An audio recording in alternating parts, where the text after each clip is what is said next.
British roads are amongst the most crowded in Europe.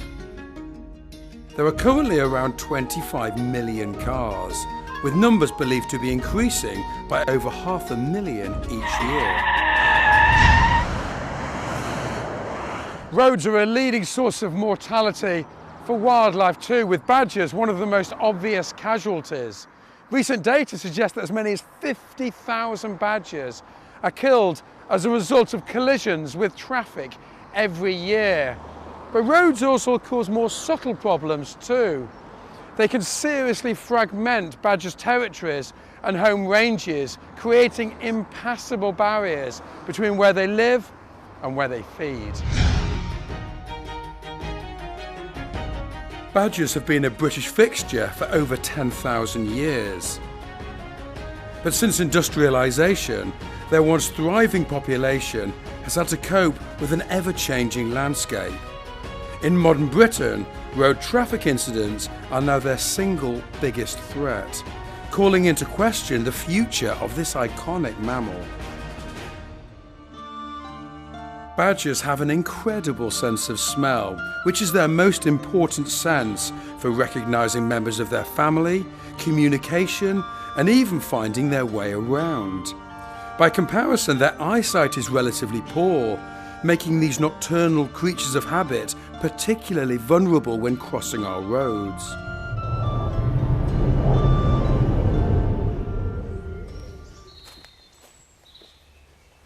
Out and about at night, badgers spend the day underground in structures like this called setts. They're basically an underground city of tunnels and exit holes and entrances. And looking around, I have to say, this is the largest sett that I have ever seen. I've counted at least 40 holes like this. Obviously, there are good numbers of badgers under my feet as we speak. And just looking around, it's really active here. And it looks like the badgers have been doing a bit of spring cleaning in amongst the bluebells.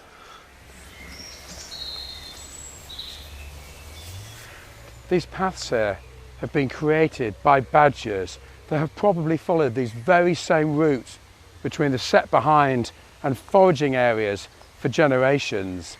Badgers have the most amazing sense of smell, and they'll mark the routes with their scent, making them effectively vapour trails.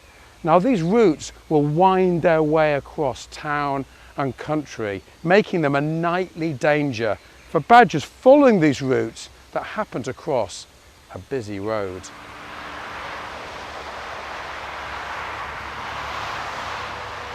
Road traffic accidents involving badgers in the southwest of England are thought to be amongst the highest in the country. So we've come to Secret World Rescue Centre near Bridgwater to find out more. So Pauline, at Secret World, how often do you see badgers coming in as a result of problems on roads? We get about 70 to 80 on average throughout the year, but just road accidents would be between 30 and 40. I'd imagine as well that's just the tip of the iceberg. Yeah, because obviously a lot of badgers that we pick up that are badly injured, they would go straight to the vets and we would have no records of those. So if a badger comes in, are you able to turn it around? Sometimes it really depends where they've been knocked. If it's not too bad, it's very often they can get away with head trauma because of the sagittal crest, which means that the skull is so strong. That's thick skulls. Absolutely. So if it's a glancing blow, then we've got a chance of getting them better and putting them back. How do they take to being in captivity?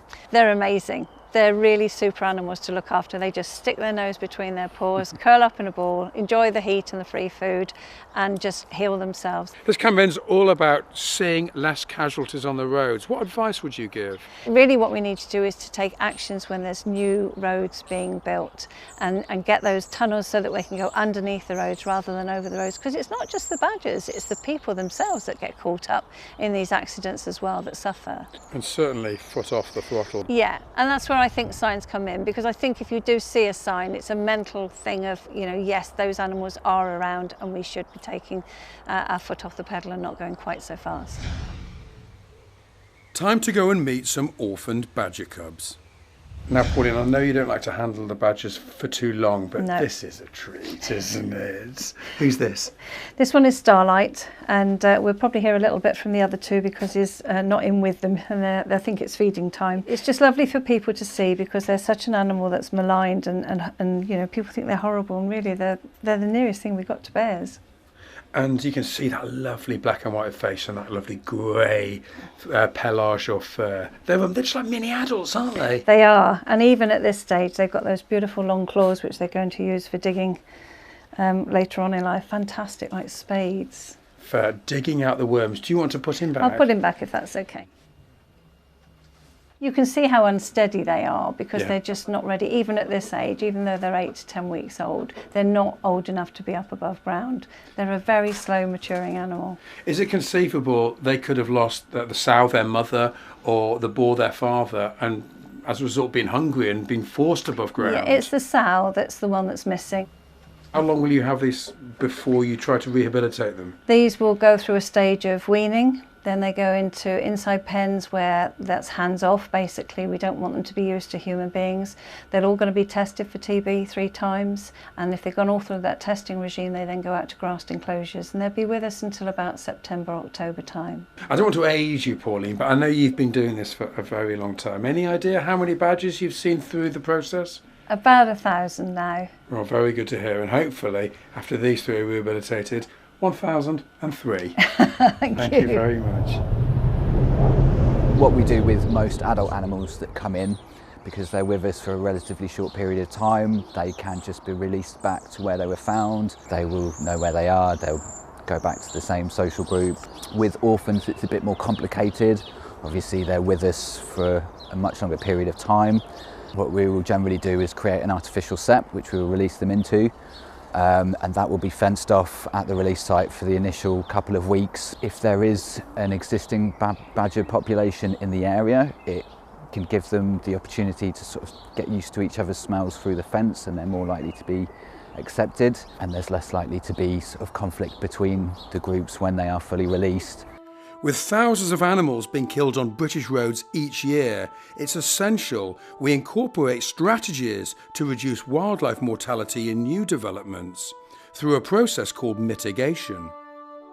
The Highways Agency is now increasingly constructing underpasses in places where wildlife is thought to be at high risk. But this also needs to be combined with fencing in order to direct the animals towards the tunnels, to ensure they don't just end up becoming another statistic. We met up with the local badger group in Somerset to find out more. The road builders and the house builders have proper surveys done on the land that they're proposing to work. But equally importantly is that they contact the local badger group. They'd be able to point out the routes that badgers take currently, and perhaps that will facilitate the routing of roads to minimise the likely contact between traffic and badgers. So what can you do to help reduce the number of animal casualties on the road? Number 1, slow down. Animals can appear in front of your car very quickly at any time of the day or night. Particularly dangerous periods are dawn and dusk, and certainly for badgers, March to May and September to November are periods when animals are much more busy. Number 2, report. The Badger Trust would like you to send details to their website of where and when you see badger casualties on the road. With that incredibly valuable data, they can then use that to lobby government to help mitigate for measures for protecting wildlife. And finally, number 3, raise awareness. Please follow our campaign, share our messages, and like us on social media. With your support, we can keep Great Britain's countryside great and also a safer place for wildlife.